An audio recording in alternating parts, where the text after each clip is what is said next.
Let's talk about sex, baby. This week on Feeling My Oats, we talk about queer sex as something radical, the trials and tribulations of douching, and the need to normalize and include asexuality in the queer community. Enjoy the show, fags.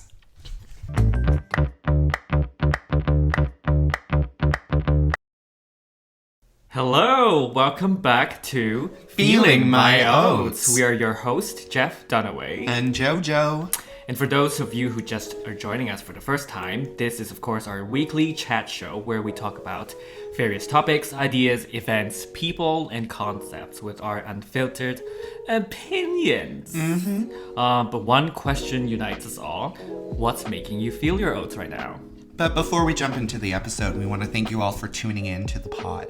We appreciate all the love and support you have given us on our socials. And while we're at it, we want to engage with you further on our Insta at Feeling My Oats Pod, Twitter at Feeling My Oats PD, and our YouTube channel that we just started actually yesterday. So if you're feeling fun, fresh, flirty, and feminine, you can also give us an email at feelingmyoatspod@gmail.com. Send us your deepest and personal questions and stories, and we hope to continue our conversations there. In fact, we already got our first piece of hate mail, and I'm going to read that out real quick. This comes from Sean F. Jojo, I think you're fat. It's just my opinion. I think you're fat. I think you're ugly. I think you're stupid. Thank you so much, Sean. Hey, Sean. Yeah, we appreciate your destructive criticism. Yeah. It's gorgeous. It keeps us motivated. We are on the right path to victory. That's the reason why we wake up. It's the reason why we wake up. Because we have so much disdain for and ourselves. going back to bed. Yeah. It keeps me in the cycle, baby. But like we've mentioned in previous episodes too, or like I've mentioned in previous episodes, I plan on starting a Twitch account real soon. In the next few weeks, actually, I'm going to have all my equipment next week. So I'm in the process of getting my shit together. So I will eventually keep you all posted on my socials when that happens. Cool. Work. But before we start, Jeff, do you want to share anything with our listeners? I do. Yes, I have a new piece of writing, just went live on Monday. It's about food and food media in general. I wanted to write something about my relationship with food media and also my position as a racialized person. And if I have a space there, or what are my stories, how are my stories being told, and what are the representations? I was partially inspired I was looking at my fridge the other day and I saw what I have and what I don't have in the fridge, and I was thinking how that kind of reflects who we are culturally speaking, racially speaking, and also generally speaking. Yeah, you can find me on Substack at pleaseremindme.substack.com. Feel free to sign up for my writing, which you will be notified every Monday morning, when a new piece of writing drops. Yeah. Wow, what a surprise. You wake up Monday morning, you go to work. Should I even do Monday? Should I move to Wednesday? I feel like people are going to be more in the mood to read. I don't know. Speaking of which, we have a new development for our pod. We have a new soundboard. I think this coming soundbite is gonna summarize who we are and the pod that we're doing. It's a lot about rage and trauma. Up until this morning, I had never heard this soundboard. Allegedly. So, yeah. So this is something that we would like to implement, right? Yeah. Do you want to hear other previews? We'll wait. We'll surprise you all listeners too. This is a mutual journey for us and the listeners out there. Yeah. How are you doing? What's making you feeling your oats? Or not feeling your oats at all? Yeah, girl, my oats have not been felt for a very long time. But I've been keeping track with the latest Eminem controversy, and I just want to preface, that's a fucking mess. This whole thing. So if you're not caught up on it, for those of you just listening and tuning in, the Eminem characters are getting redesigned to look more gender neutral or androgynous, to look less, quote, sexist. And the conservatives are absolutely going nuts about this, and pun intended. The green M&M initially had some Louboutins, but now she's going to have forever 41 kitten nails. Yeah, 41, right? Anyways, that's enough to just throw the conservatives into a frenzy, bitch. So it's kind of shocking how this is just in our public consciousness now. But the whole M&M thing is essentially drawing attention away from the fact that Mars, Nestle, and Hershey are being charged in the U.S. for child slavery in the Ivory Coast and Ghana. So this lawsuit actually dates from the beginning of last year, 2021. And it kind of eludes this more important concern about international child labor and slavery. It's just this clusterfuck of fuckery. And the conservatives are obviously more outraged by the mascot of this fucking candy bar than the actual concern for child labor and child slavery. Like, what is this? What world do we live in where this is actually, like, happening? Right. But before we jump into the whole controversy, I guess, and also the broader implications of that, I just want to read ahead a quick excerpt from the latest Guardian article, I guess. Not latest, actually from last year. It's called Mars, Nestle, and Hershey to face child slavery lawsuit in the U.S. It goes, 8 children who claim they were used as slave labor on cocoa plantations in Ivory Coast have launched legal action against the world's biggest chocolate companies. They accuse the corporations of aiding and abetting the illegal enslavement of thousands of children on cocoa farms in their supply chains. Companies such as Nestle, Cargill, Mars, Hershey have been named as defendants in a lawsuit filed in Washington, D.C. by the human rights firm IRA, International Rights Advocates. So on behalf of the 8 former child slaves who say they were forced to work without pay on cocoa plantations in West African country. Yeah, this is insane to me. And the debates going around online don't even acknowledge, like, that this is a larger concern about slavery. It's a manifestation of slavery other than the United States, so it's obviously not going to be acknowledged. And this just goes to show how, like, out of touch liberals actually are.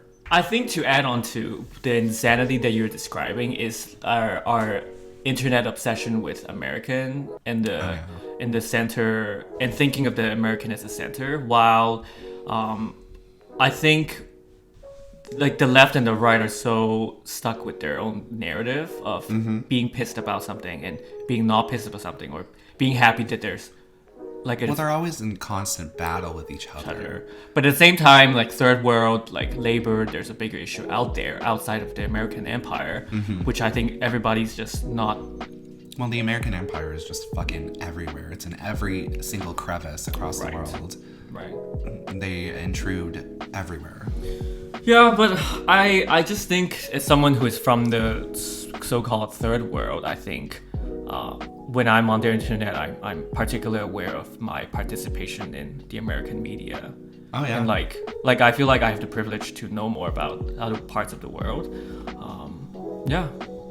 I think it's a broader conversation about like labor and consumption. And going back to the point of like my writing about food, I think like to think about food in relation to consumption, where are the resources coming from, and who gets the privilege to actually like be in the chain of this consumption, like and yeah, I think moving forward, I think part of a way for us to think more critically about food is to know where are they coming from, and also hold ourselves accountable, and also what we are consuming, like keeping in mind that whatever you're consuming has further repercussions.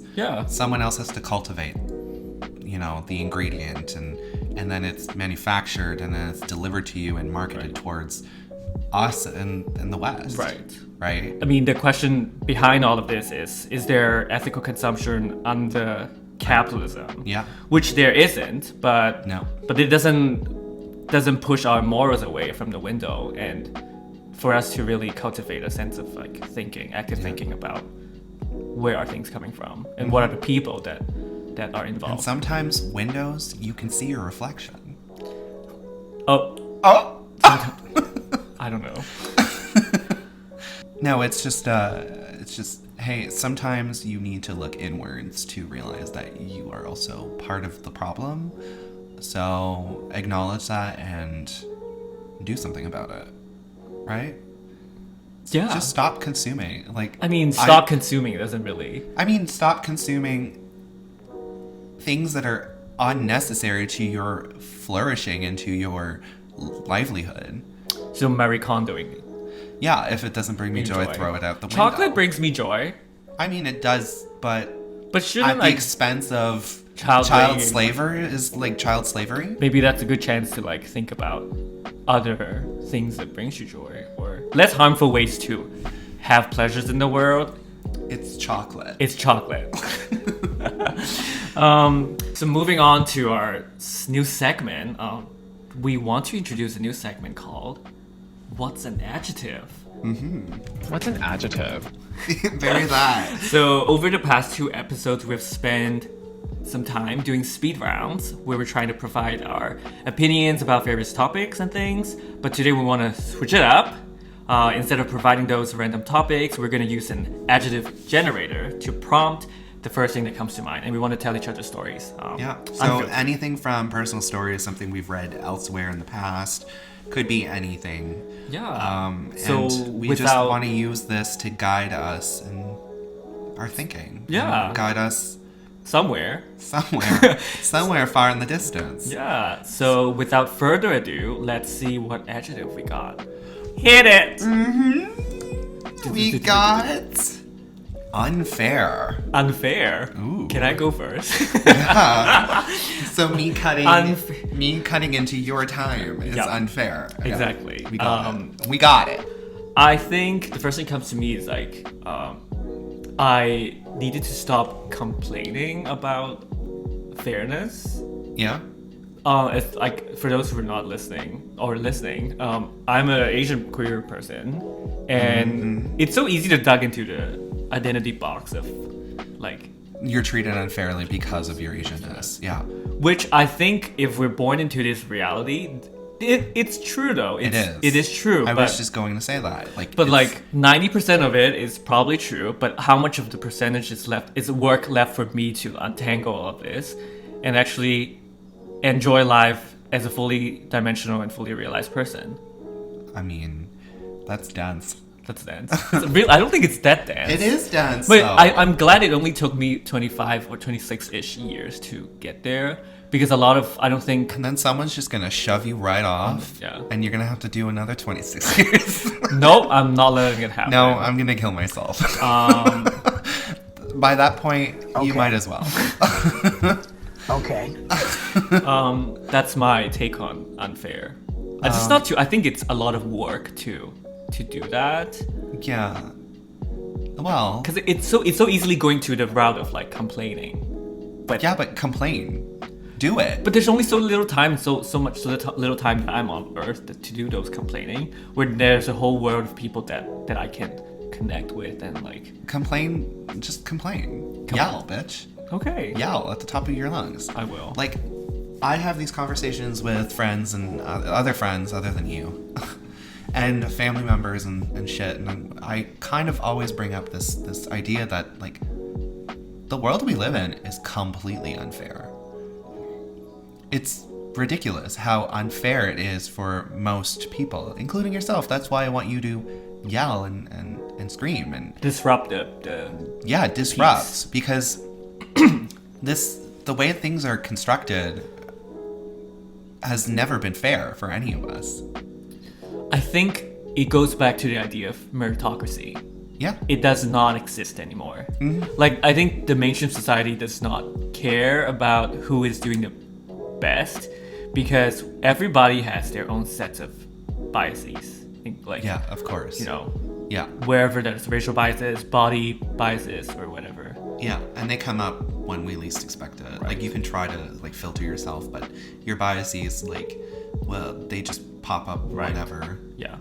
I think about it in hiring, right? I think about it in the job opportunities, especially job searching. I'm guessing you also have something to say about job searching later on. Yeah. You can add on to it later. But if I'm in a managerial position, how am I leveraging my privilege to make my workplace, not the world, but the workplace is a little bit more inclusive, right? Mm-hmm. So Inclusivity. I girl boss my way to become a little.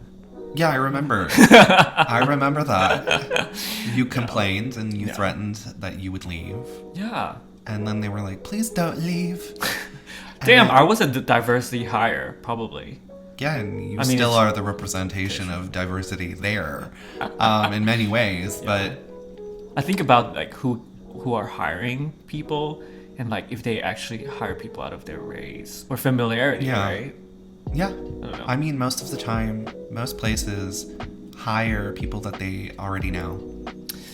Especially in Canada, I think. Yeah, there's a lot of nepotism. Yeah. And of course, that's not fair and kind of, I'm not going to say illegal, but probably against I think it should the be guidelines for illegal. most organizations Right. or corporations or businesses, etc. Right. I don't think it's on the same playing field. Like the concept of fairness, meritocracy, and actual people's ability is actually in a different, totally different conceptual levels. Oh yeah. Yeah. Yeah. That's all I'm gonna say. I mean, yeah. It's just what I wanted to say earlier was that like the way things are constructed and the ways things are organized in our society now are generally unfavorable for most. Uh-huh. And we see that even now here in Hamilton, Ontario, we have a houselessness crisis, basically. Uh-huh. And we see more and more houseless people trying to find resources and housing in general. And it's quite unfair how the city is even treating them. Right. Blocking off Heat vents outside City Hall and other places across the city so that these houseless people can access heat Right. during these cold winter months. It's just so fucking sad how these people are treated so unfairly Right. in every aspect of their fucking lives. Right. I think to move the conversation forward, I think fairness does not point us to anywhere. I No, it think doesn't. I think there's a huge violence behind that. Like people can hide behind the concept of fairness as it is some God-given thing. It's weaponized for Yeah, sure. totally. And there's an actual person making those decisions to marginalize people. But then at the same time, though, unfairness is also weaponized and used to dehumanize. You see what I'm getting? I see what you're getting. What I'm getting at? Because I'm automating that feeling sometimes. Yeah. I went to... So either way, Yeah. in some weird capacity, fairness and unfairness are both weaponized in ways to kind of like put people at odds with each other. Yes. We are all at odds. Yeah. And so you have these debates happening like why am I treated unfairly, like Like a particular group of people, yeah. yeah. So I'm thinking about like, let's say like the surge of like white people now who think that they are oppressed by virtue of their whiteness, and they're like, we're being treated unfairly now, Right. which is a form of weaponization towards actual people of color who are saying, hey, that's how you've been treating us this entire time. You see what I'm getting at? I see where you're getting at. So, anyways, but that's a conversation we can have later. Later, Yeah. after hours. After hours. See, this. See the conversation we could get. I'm so curious to see what other people's first impression of fairness means. Because I can, in my mind, I think other people's ideas of fairness doesn't come from a marginalized perspective. Oh, of course not. Like- It's trivial. It's It's surface level. Like I said, like a God-given thing that just happens in front of them. But with fairness, there's unfairness. Yeah. That comes with it. God? Did you say God? Yes, God. Yes, God, mama. Boots the house down It's realness. a lot about rage and trauma. Rage and That's trauma. unfairness. Yeah. Yeah, that sums up. Well, that sums up our segment here. What's an adjective? What's an adjective? What is it? What is I still don't really know though. What's a super adjective? Beautiful. Beautiful. Beautiful. But anyways, that sums up our segment, and we are going to take a quick break before we venture into our weekly topic on queer sex. We'll be right back.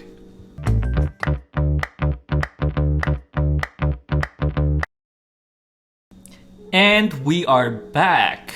We are embarking on our conversation on queer sex. So we just want to put a disclaimer about we're only guiding our conversations with our own relationship and experience with the topic. So as much as we'd like to talk about other kinds of queer sex, we are ultimately limited to our own experiences. But if you want to join us, our conversations, you can also follow us on our socials in our description in the episode. Yeah, and send us an email because we, like we said earlier, we are always open to reading your juicy emails and answering your juicy questions in future episodes. So. Yes. So before we jump into our conversation, I think it would be beneficial to talk about our personal definitions of the word queer. So how do you define queer yourself? The term queer is very near and dear to my heart. It's a term that I use to define my own sexuality, and I know for a lot of people it ranges between the personal and like the collective when we think of community. And in many ways, it's an umbrella term that encompasses varying identity markers such as gay, lesbian, trans, asexual, and it's quite remarkably ambiguous and mysterious, which is why I enjoy it myself. And when we think of queer sex, for example, most people just think of sex as something that feels good, but there's always going to be some kind of meaning assigned to sex when two or more queer people engage in it. Right? Usually more. Yeah, usually more. Sometimes swapping. But it's something extremely intimate between two or more people and something inherently resistive and radical in practice.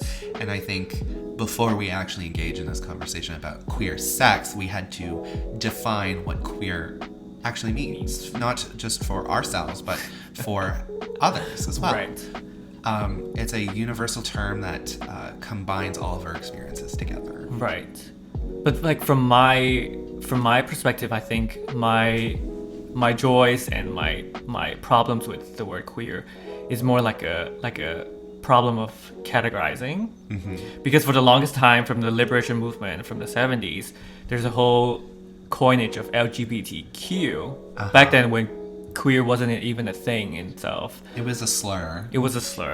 And it kind of gained its political currency as a way to umbrella those different forms of identities. Yeah. And I think right now in our current political timing, I think queer more so signifies like flexibility and also modalities. Like it's more experimental. Experimental? Yes. Experimental, yeah. So that's it's also dynamic. Yes. It's an amalgamation of varying perspectives. Yeah, totally. So and it's not time sensitive as well, because queer as an umbrella term kind of helps us kind of capture those futures it makes them tangible. Yeah, totally. Yeah, for sure. And I think it would be a great segue for us to talk about why we think what makes queer sex radical and what are they actually challenging. So in the first place, yeah, totally. Because the first thing that comes to my mind would be there are so many hetero narratives that kind of think about sex as a power and a conqueror. Yeah. And there are languages such as like first, second, third basis. And I think while queer people might have similar kinds of ways of thinking, but I think they are like inherently kind of different or tries to be different from them. Yeah. Yeah. We have the flexibility to either... Well, I'm not very flexible myself. You should see my OnlyFans. The link is in the bio. You have to have fans in order to have an OnlyFans. Can I do electric fans? Hand fans. Clack. But on the same token, I think queer sex kind of alien itself from like other aspects or resisting some of the other aspects of society, such as like religion. Like a lot of queer sex is being deemed as like taboo or not acceptable. Yeah, it's demonized. Yeah, sure. totally. Yeah. But it in many ways challenges. Right. And it's necessary. Yes. Very for much our so. existence as like Yeah. political beings ourselves. Yeah. Yeah. And so we're going to explore that further. Yeah, speaking of the radicalization, we want to bring out a book. It's called So speaking of the radicalization of queer sex, we're thinking about Larry Mitchell's self-published book. It's called The Faggots and Their Friends Between Revolutions. It captures exactly what we want to cover in this episode. Historically speaking, we just want to give you a context.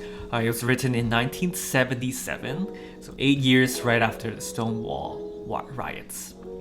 I think that every queer or trans person or self-acclaimed ally should give it a go, and especially since it holds a lot of truth for many of us.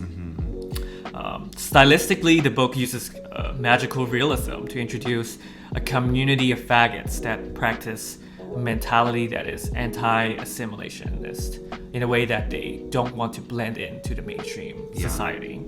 It speaks true to us now, even with this pod, because we are celebrating our queerness. Yeah. And we are opening that up for our listeners. We want to create a community that celebrates who we are as people. Yeah. Can I open my legs? No, keep them closed. It stinks. But yeah, I read this book a few years back now, and I agree. It does capture something magical and radical about queerness and the possibilities associated with that. The book made me specifically reflect on the possible ways in which, like, my queer sexuality and queer sexual acts in general can challenge heteronormative spaces and the concept of the nuclear family and its connections with time and settler colonialism and just white supremacy, really, in general. So it's something that we as queer people need to, like, kind of grapple with. Like, Yep. our possibilities, our possibilities with disruption in general. That's a great way to put it. Yeah. So we actually wanted to read a few excerpts, and I will start on page 12. Cue the classical music. Cue. And so it begins. The faggots consider it their sacred pleasure to engage in indiscriminate promiscuous sexuality. No faggot, regardless of age, race, or physical appearance, should ever be horny. Horniness makes the faggots uneasy and nasty and distracts them from the revolutions. Sexuality, like all the necessities of life, must be free and easily available. So the faggot secures spaces where each can be anonymous, where all cocks are equal and all cock juice equally precious. Feeding the faggots, they call it. 2 rules govern these places of nourishment. First, all must remain quiet so that the soft sexual noises can be heard. Second, anyone who is done must do. If you get, you have got to give. Double snaps. And so we see here in this passage how, like, queer sex in general transgresses how we interpret spaces in general. Right. Especially since, like, for example, many gay men in the past, as described here, often engage in gay sex in various public spaces. And we kind of still see that going on now in many ways, like with cruising and bathhouses. And Right. although those are old concepts, they still happen quite regularly and frequently. So these otherwise heteronormative spaces become encrypted within it, like a queer narrative of resistance and revolutionary thinking. I think a meaningful distinguish to make is the term faggots. It's not traditionally understood in my perspective. It's not just gay men, especially. I think faggots points toward queer existence, Yeah. or just queer people existing in public spaces. Yeah. I think that's like pretty much needed to talk about first before we We continue. Yeah. But in terms of time as well, like, queer sex also disrupts, like I said earlier, the concept of the family tree and, like, reproduction in general. And we've kind of touched on that already. Reproduction kind of makes its way through our conversation at several different times. I think the passage that you're trying to read kind of unites the faggots together, especially with their race, no matter what they look like on the outside. And queer sex in this book particularly is more of a structural differently from hetero people. And I think there's an added layer of resistance there. That Yeah, is it's beautiful. Yeah, exactly. And it actually goes back to our conversations about consumption. Yeah. 'Cause it's all about nourishing, Yes. right? Yeah. It's a place of nourishment Right. to consume cock juice. I had that for lunch, girl. I had a late lunch. We're getting 1-star rating. I want to share also an excerpt from the book. It's kind of tied in with the concept of faggot in relation to our class difference. So here it goes. Some of the faggots are so poor that they have to live on only what is free.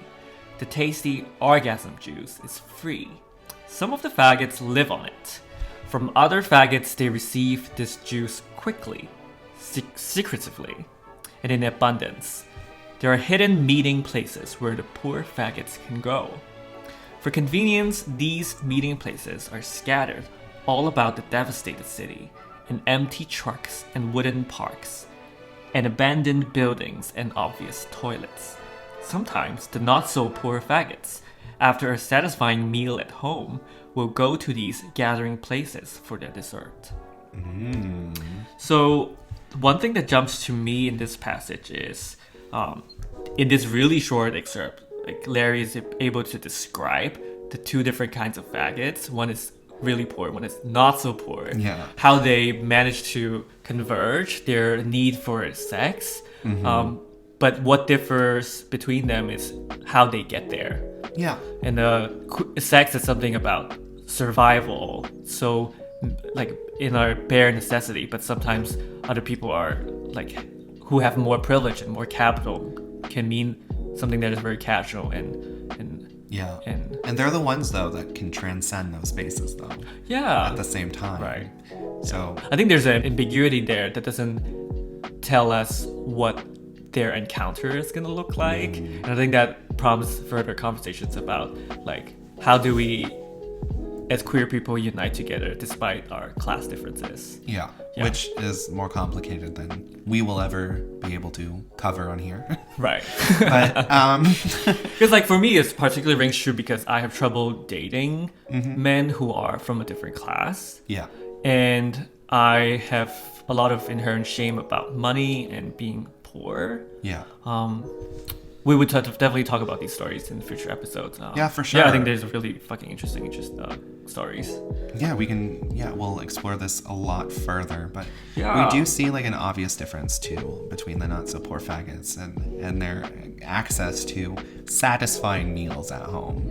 Whereas you have, like, the poor faggots who are just scrambling Scrambling eggs. scrambling eggs, probably.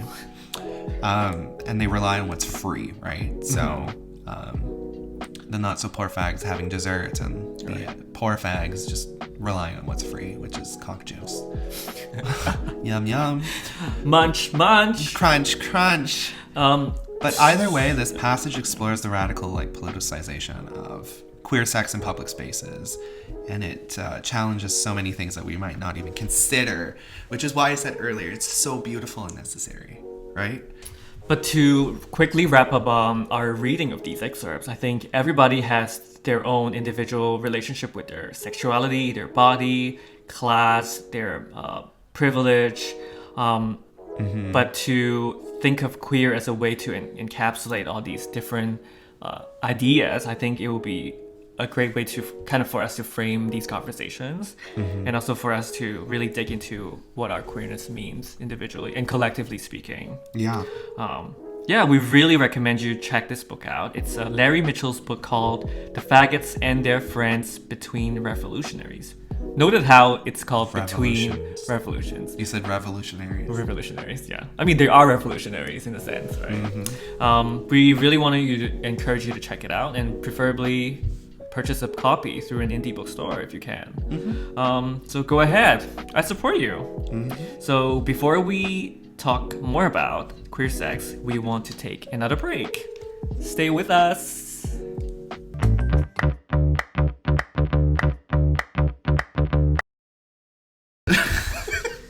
And we are back.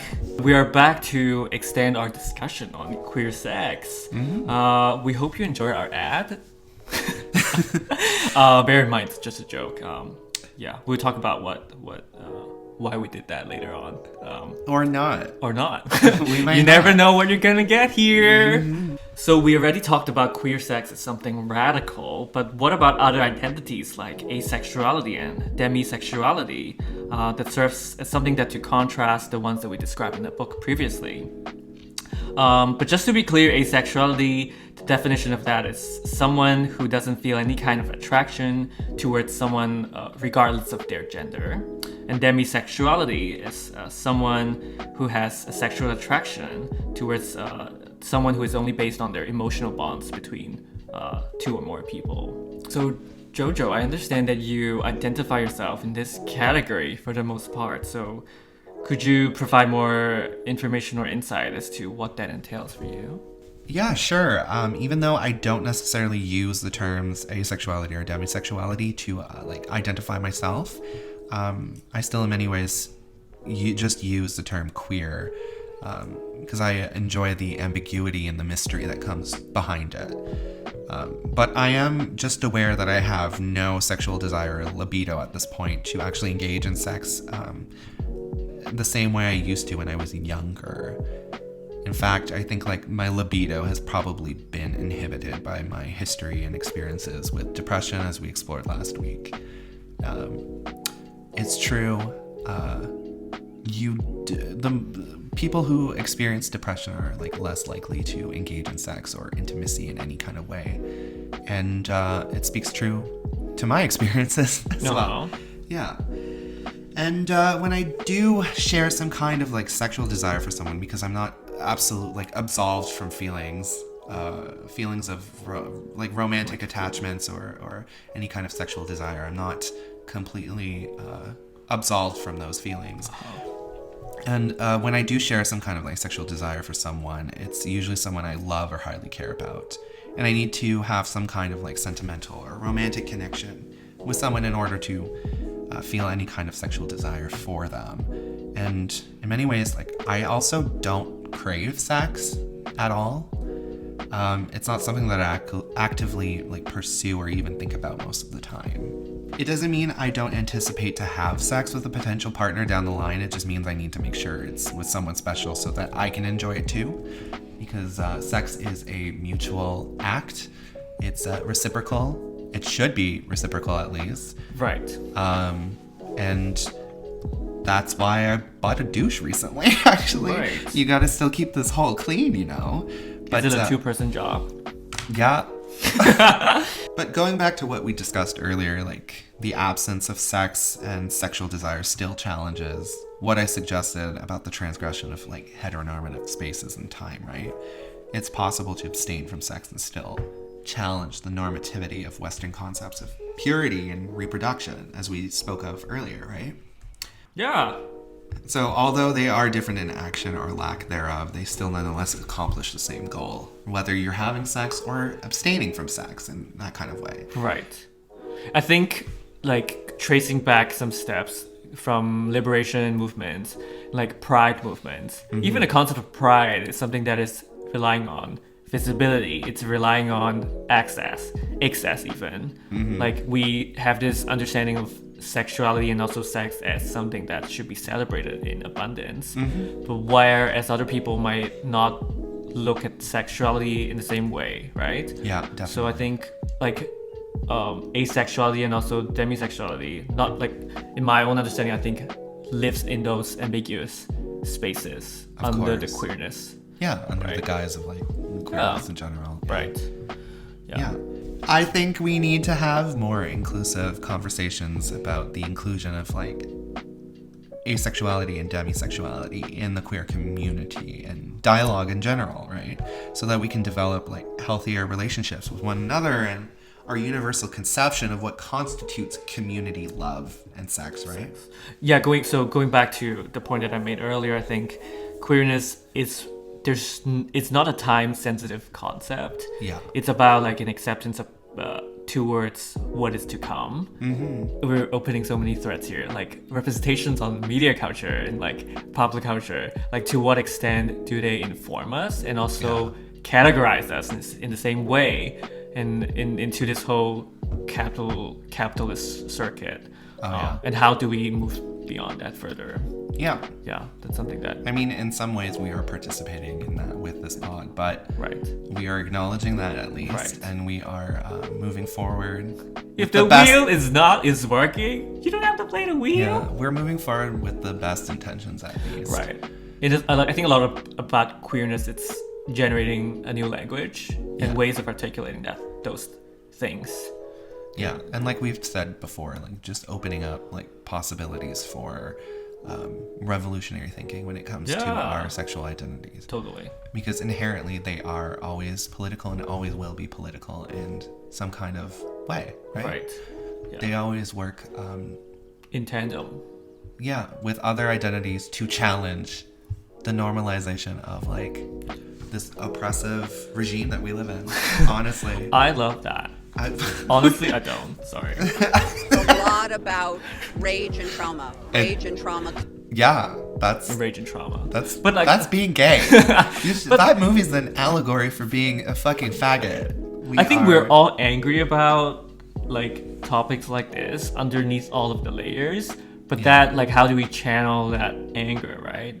I think Audre Lorde also wrote about anger as a way to... Sarah Ahmed as well. Yeah. A lot of these underlying emotions kind of like work to collectively resist and to collectively like challenge. And also mobilize. Yeah, it's a form of mobilization. Yeah, for totally. sure.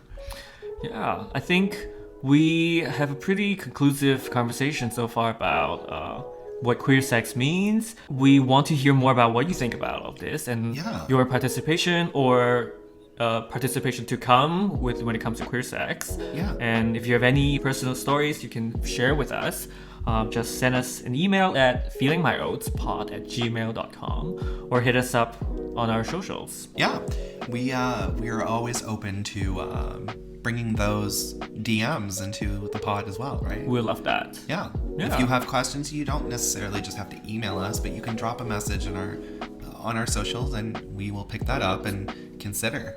We'll consider. We'll consider it. That's all. That's all. But before we conclude, make sure to follow us on Instagram at Feeling My Oats Pod and Twitter at Feeling My Oats PD for future updates and content.